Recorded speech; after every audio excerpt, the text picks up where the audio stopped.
Bismillahirrahmanirrahim. Assalamualaikum warahmatullahi wabarakatuh. Waalaikumsalam warahmatullahi Waalaikumsalam wabarakatuh. warahmatullahi wabarakatuh. Perkenalkan, saya Ihsan dan juga teman saya Intan. Kami berasal dari peserta latih dasar CPNS gelombang 2 tahun anggaran 2025. Perkenalkan, nama saya Diva Chandra Suryadinata dari Dinas Perhubungan Kabupaten Bandung. Saat ini saya sedang melaksanakan pelatihan dasar calon pegawai negeri sipil tahun anggaran 2025 gelombang kedua. Perkenalkan, saya Muhammad Ipan Ajis, peserta Latsar CPNS Kabupaten Sumedang tahun 2025. Di sini saya akan mewawancarai dengan narasumber saya yang bernama dengan Bapak siapa? Pak Maman Sudiman. Pak Maman Sudiman. Iya. Baik Bapak, di sini saya ingin bertanya tentang wawasan kebangsaan. Apa yang Bapak pahami tentang wawasan kebangsaan dengan bahasa yang paling sederhana saja Pak? Ya, kalau menurut saya itu wawasan kebangsaan itu adalah cara pandang bangsa Indonesia terhadap diri dan lingkungannya yang mengutamakan persatuan dan kesatuan wilayah, terutama dalam kehidupan berbangsa dan bernegara. Mungkin itu ya, secara pribadi seperti itu yang saya tahu. Oh, ya, siap. Ya. Bagaimana cara kita sebagai warga negara untuk menunjukkan bahwa kita itu cinta tanah air kita, Bapak, di kehidupan sehari-hari. Ya, mungkin bisa kita lihat Mas Diva atau saya menjadi sana dan tidak perlu cinta air itu mungkin kalau zaman dulu harus mengangkat senjata, mengangkat bambu runcing, gitu kan. Kita melihat aja profesi kita apa, kita bekerja di dinas perhubungan. Salah satu tugas yang paling penting kita adalah memberikan rasa nyaman, rasa selamat kepada para pengguna transportasi, para pengguna jalan, para pengguna layanan perhubungan yang ada di Kabupaten Bandung khususnya. Kita berikan yang terbaik kepada mereka, dan itu salah satu bentuk cinta tanah air di mana negara ada buat masyarakat. Menurut Bapak, mengapa persatuan dan kesatuan di Indonesia penting untuk selalu dijaga?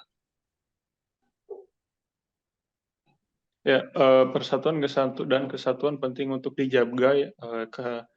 Itu karena yang pertama kan kita itu negara kepulauan terbesar di dunia ya.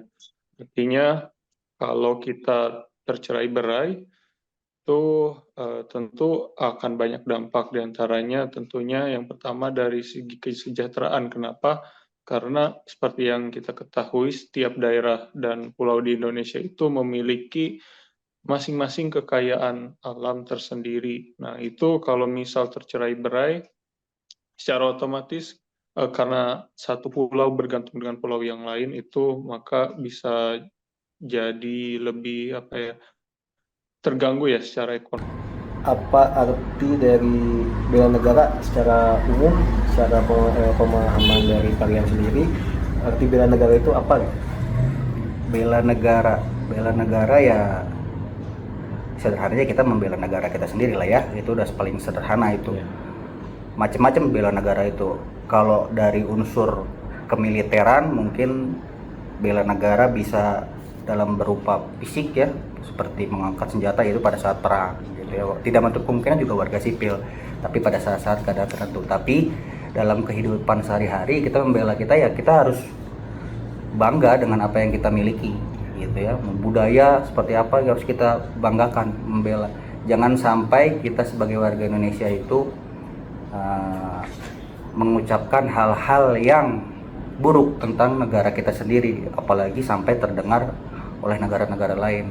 Minimal itu, minimal. Nilai dasar yang harus dimiliki seseorang agar semangat bela negaranya kuat. Ya, mungkin di sini diantaranya untuk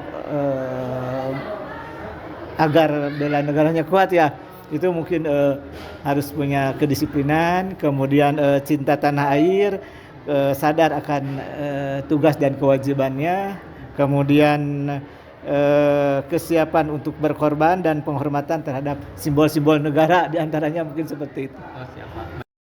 Saya mohon izin Bapak untuk pertanyaan selanjutnya. apa saja tantangan atau masalah besar yang sedang dihadapi bangsa kita saat ini? Ya, tantangan dan masalah besar yang sedang dihadapi bangsa kita sekarang ini diantaranya itu korupsi, ya. Selain korupsi juga penyebaran berita hoax, dan selanjutnya adalah narkoba. Itu yang saat ini betul-betul terjadi di kalangan generasi muda.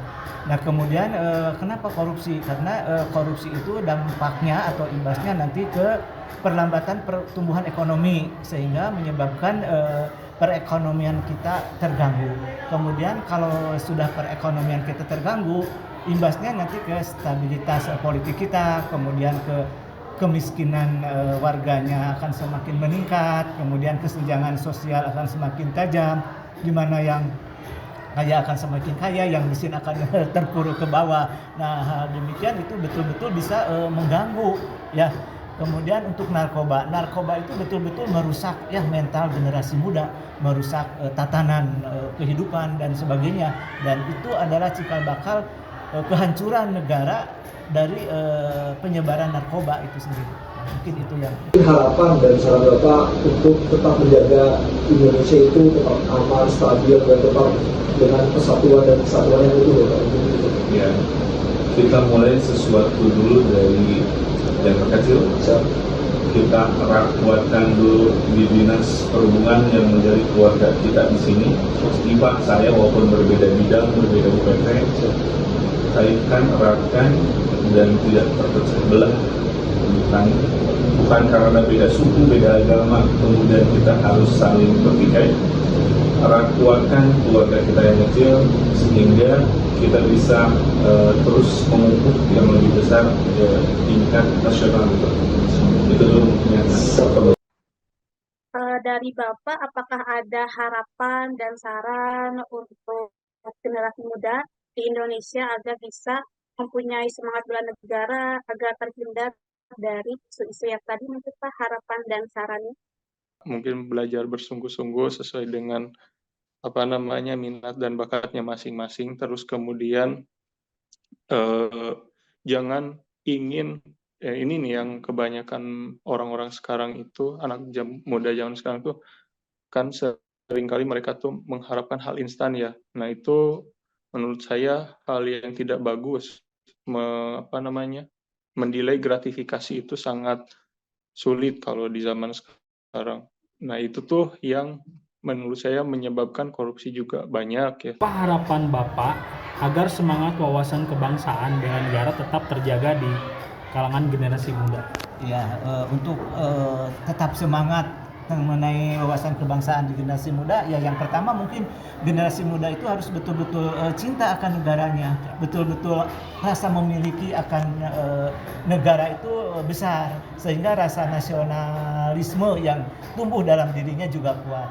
Kemudian generasi muda juga harus tetap kritis, tapi kritis yang tidak liar, kritis tapi bijak dalam menghadapi setiap perubahan-perubahan yang ada di negara kita.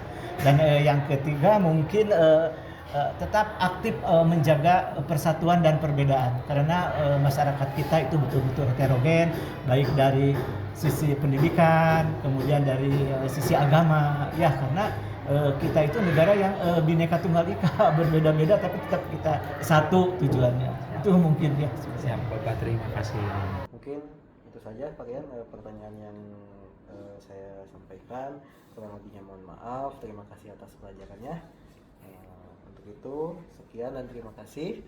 Assalamualaikum warahmatullahi wabarakatuh. Waalaikumsalam. Terima kasih banyak atas waktu dan kesempatan yang diberikan Bapak. Mungkin sekian video interview bersama Bapak Ardi Haryadi. Sekian dari saya. Wassalamualaikum warahmatullahi wabarakatuh.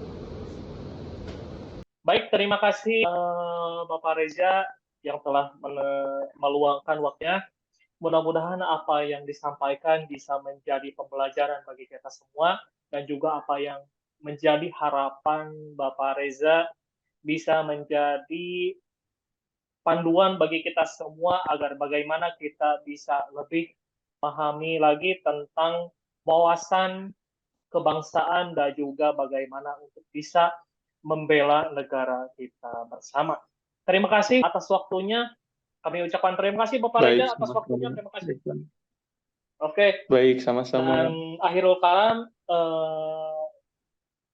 alhamdulillahirobbilalamin. Wassalamualaikum warahmatullahi wabarakatuh. Waalaikumsalam warahmatullahi